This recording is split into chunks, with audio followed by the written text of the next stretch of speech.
আসসালামু আলাইকুম। Animal health care কেবি YouTube চ্যানেলের পক্ষ থেকে সকলকে জানাচ্ছি শুভেচ্ছা অভিনন্দন। বন্ধুরা, আজকে আমি দেখাবো আপওয়ার্ড ফিক্সেশন অফ পেটালা বা স্ট্রিং হল্ট বলে, বিভিন্ন গ্রামে বিভিন্ন আঞ্চলিক ভাষায় বলে সিস্টাইনা বা রক্টানা রোগ বা ঝিঝি রোগ বা শিলটায়া রোগ, যে যে নামে ডাকে। তো এই রোগটি গ্রামগঞ্জে প্রায় দেখা যায়, বিশেষ করে হাওড়া এলাকাতে এই রোগটি বেশি পাওয়া যায়। যে জায়গায় চারণভূমি কম, গরু মাঠে ছেড়ে দেওয়া থাকে না, সবসময় আবদ্ধতা থাকে, এই এলাকাগুলোতে এই রোগটি বেশি পাওয়া যায়। দেখতে পাচ্ছেন পা শক্ত হয়ে গেছে, পা সহজে ভাঁজ করতে পারে না। এটি রোগের কারণে হয়, খুবই কঠিন একটা রোগ।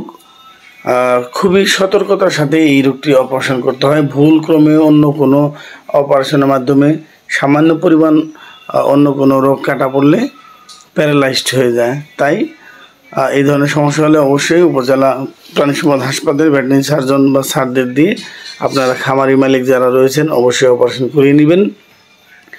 এই রোগটি হওয়ার কারণ আরও কিছু কারণ রয়েছে।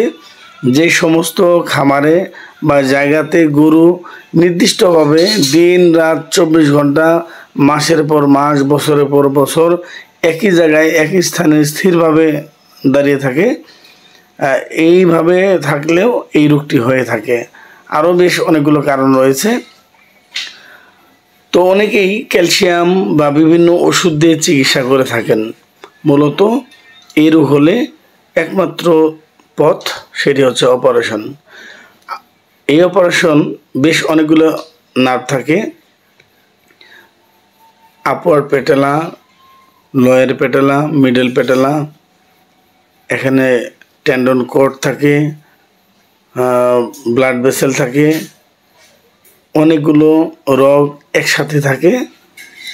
নির্দিষ্ট যে রোগ আক্রান্ত, যে রোগটা, সেই নির্দিষ্ট কর্ডটাই অপারেশন করতে হবে বা কাটতে হবে।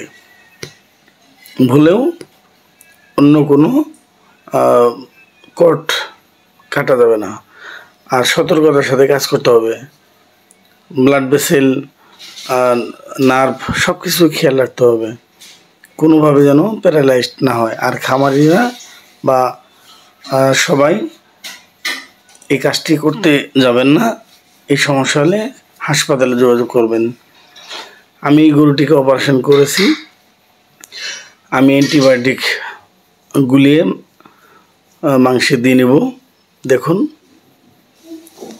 যেহেতু অপারেশন বা ব্লেড ইউজ করা হয়েছে বা সার্জিক্যাল ব্লেড ইউজ করা হয়েছে, যেহেতু চামড়া বা মাসল কোষ কাটা হয়েছে, সেই জায়গায় যেন ব্যাকটেরিয়া বাসা না বাঁধতে পারে, কোনো জীবাণু না থাকে বা জীবাণু আক্রান্ত না করতে পারে।